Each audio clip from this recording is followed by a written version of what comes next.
Estamos ahora con Alberto Adriancén Merino. Él es candidato al Parlamento Andino, tiene el número 1 por Gana Perú, pero también es un analista político y seguramente consejero de Ollanta Humala. Buenas noches, señor Adriancén. Buenas noches, gracias por la invitación. ¿Cómo están los ánimos en Gana Perú ahora que se ha registrado ese crecimiento de Ollanta Humala?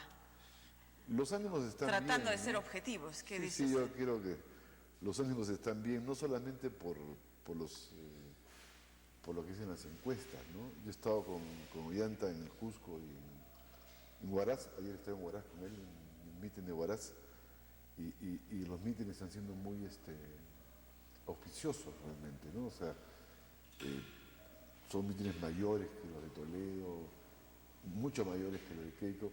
Es cierto que uno puede discutir si son o no indicadores reales de la votación, pero por lo menos en términos de relación con la población muestra un estado de ánimo bastante positivo hacia Ollanta Humala. Yo creo que está creciendo Ollanta Humala. Ahora, el sentido de la campaña ha cambiado porque impera en este momento una especie de guerra sucia, de acusaciones, y quizá eso también explique este crecimiento, ¿no? Pero el problema sería que ocurra lo que el año 2006, que hay un antivoto, digamos, Puede ser, ¿no? que genere temor y otra vez quede en expectativa. Fíjate, yo creo lo siguiente, ¿eh? Uno, tú estabas hasta fines de febrero en un escenario electoral estancado. Si tú ves y sigues los números de las encuestas, ¿no? Sobre todo las más serias. Claro. Hay encuestas serias y encuestas no serias. Te das cuenta de que estabas frente a un escenario más o menos estancado, ¿no? Y mi idea era que bastaba que alguien se desplace algo para que todo se para mueva, que produzca un gran movimiento en el escenario. Son esas escenas de película que todo está estático y de repente se cae un tornillo, comienza todo a desarmarse más o menos. Es un poco lo que está pasando. un efecto dominó, digamos. Claro, ¿no? ¿Y qué ha sido lo que según su análisis, ha generado este movimiento? Después, después te respondo esa pregunta. Lo segundo que eso ha generado, en mi opinión, una confusión en la derecha, ¿no? Y la derecha hoy día no sabe por quién apostar, si por Toledo, si por Keiko, si por Castañeda, si por Kuczynski. Tú te das cuenta que los medios un día atacan a Kuczynski, el otro día atacan a Castañeda, el otro día atacan a Toledo. Y tienen que decidir en el corto plazo quién va a pasar a la segunda vuelta con Ollanta Humala. Ese es mi punto de vista como elemento central, ¿no? O sea, y por lo tanto tú vas a tener de ahora en adelante, y hoy día es un buen ejemplo lo que publica Correo Rey Expreso en sus ediciones, que nuevamente vuelven con un refrito periodístico que son los ingresos de Naim en su relación con Venezuela, etcétera, etcétera, ¿no? Ahora, ¿por qué ha pasado esto? Por varias cosas. Yo diría, en primer lugar, porque yo tengo la impresión que el voto de Humala contiene un voto secreto, digamos, ¿no? O sea, la gente fácilmente no se define como... Que no se manifiesta. Que no se manifiesta, ¿no? Lamentablemente no sabemos la tasa de rechazo a las encuestas, que sería ideal saberlo, ¿no? Porque eso te da un indicador de cuánto hay gente que no quiere responder por quién votar, ¿no? Segundo, yo creo que los otros candidatos han cometido errores. O sea, es una norma casi en las campañas que uno gana las elecciones no porque cometa aciertos, sino porque no comete errores. Y yo creo que Toledo, Castañeda, en fin, han cometido errores importantes, ¿no? O sea, tercero, porque Ollanta ha logrado reducir el antivoto, como muestran las encuestas, ¿no? Y lo ha logrado reducir no como se dice cambiando el programa, sino haciendo planteamientos concretos a los electores, ¿no? Que finalmente han llegado a los electores. O sea, mi sensación que tú estabas frente a un escenario estancado, con un alto personaje, con un alto porcentaje de indecisos, que no solamente son los que no opinan o no saben o votan en blanco, sino los que aquellos que tú le preguntas, ¿por qué vas a votar por A? Y si A no se presenta, ¿por quién votas por B? Que son los que pueden cambiar su votación, o podrías cambiar tu votación, pese a que votas por A. Esos son los indecisos, no los que están viciados o blancos, no responden, ¿no? Y yo creo que se ha producido pues un desplazamiento al bajar el antivoto, al expresar con mayor claridad por las opciones preferenciales por un candidato determinado, al hacer una campaña Ollanta de propuestas concretas y a cometer errores en los otros, eso ha significado un cambio de escenario electoral. Usted acaba de decir que la derecha no sabe por quién votar, si por Keiko, por Castañeda, por Toledo o por Kuczynski, pero la derecha definida o convencida, ¿no?, es una mínima parte de la población del país, y quienes deciden la votación son las grandes masas, sabiendo o no sabiendo exactamente por qué están votando. La votación de Keiko Fujimori está en los sectores más bajos, ¿no?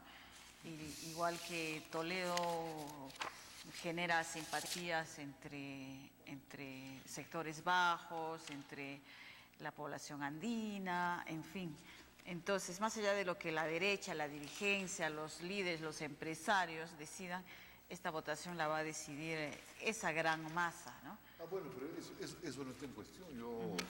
Ahora, que vote el pueblo por un candidato no significa que no sea de derecha, ¿no? Claro. A mí me parece... o sea, en todo caso estaría en la población optando por esas candidaturas. Sí, claro, o sea, sin ánimo de hacer comparaciones odiosas.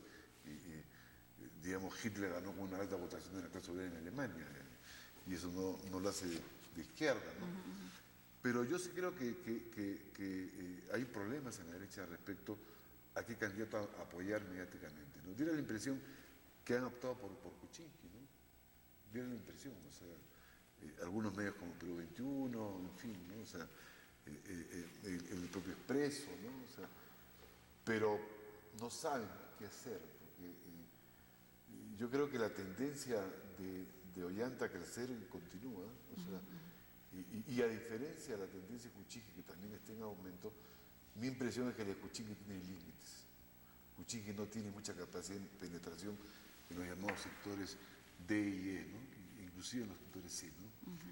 Y por lo tanto se concentra más en los sectores AB, ¿no? Donde tiene más del 51% de la intención de voto, ¿no? Ahora quedan apenas 3 semanas. En su experiencia y del análisis de las encuestas, como lo que decía, Kuczynski no va a llegar, no sabemos si por limitaciones propias o ya por el tiempo. ¿Qué puede pasar en 3 semanas? ¿Realmente cuánto más se puede mover? Yo creo que pueden pasar muchas cosas. Yo te digo sin ánimo también de hacer comparaciones odiosas. Era otro escenario. El año 90 Fujimori tenían los primeros días de marzo 6%. Y trepó a 20 y tantos por ciento en apenas 3, 4 semanas, ¿no? No digo que va a pasar una cosa parecida, pero ¿qué cosa puede pasar? Uno, que se derrumbe Castañeda, o que baje más Castañeda, ¿no? Bueno, 2, de hecho está en tendencia a la baja, ¿no? Claro, porque baje más. Yo creo inclusive que ya a estas alturas, es una opinión, ¿no? Simplemente sujeta a la constatación empírica, que Humala ya pasó a Castañeda, esa es mi impresión, ¿no? Y que ahora el problema se concentra en el conflicto entre Ollanta y Keiko, y con un Toledo que está bajando. Yo creo que Toledo también debe estar muy preocupado respecto a su baja, ¿no? O sea, este cuadro, por ejemplo, demuestra claramente cómo todos los candidatos están bajando. Menos Kuczynski y menos... Hay quienes están pronosticando que contra lo que decían las encuestas y lo calculado, finalmente pasarían a la segunda vuelta Ollanta y Kuczynski. ¿Qué piensa usted? ¿Quiénes pasarían a la segunda vuelta? Más probable que pase, mucho más probable que pase Ollanta a la segunda vuelta que Kuczynski. Yo no creo que Kuczynski pase. ¿Y con quién pasaría Ollanta? Eso está por definirse, pues. Eso está por definirse. O sea, una primera opción puede ser Toledo, ¿no? Que tiene una votación relativamente alta según las encuestas, pero que se está cayendo. O sea, digamos... ¿Quién podría capitalizar eso? ¿Keiko? Una parte lo capitaliza Castañeda, ¿no? Pero hay otras bases, o sea, si quieres tú, y otra parte es Ollanta. O sea, digamos... En todo caso, Keiko podría pasar, si esta tendencia de Toledo a bajar continúa... Los electores toledistas no votan masivamente por Keiko, más votarían por Castañeda o más votarían por Humala. Sí, por ponernos ¿Y cuál es el escenario más favorable desde la perspectiva ya de Gana Perú? Bueno, cualquiera, nosotros no tenemos ninguna. Nos da lo mismo competir con Kuczynski, con Toledo, con Keiko, ¿no? O sea, Pues sería más fácil ganarle a Keiko, creo. ¿O bueno, no? puede ser, o al propio Kuczynski, ¿no? También, ¿no? Pero yo creo que...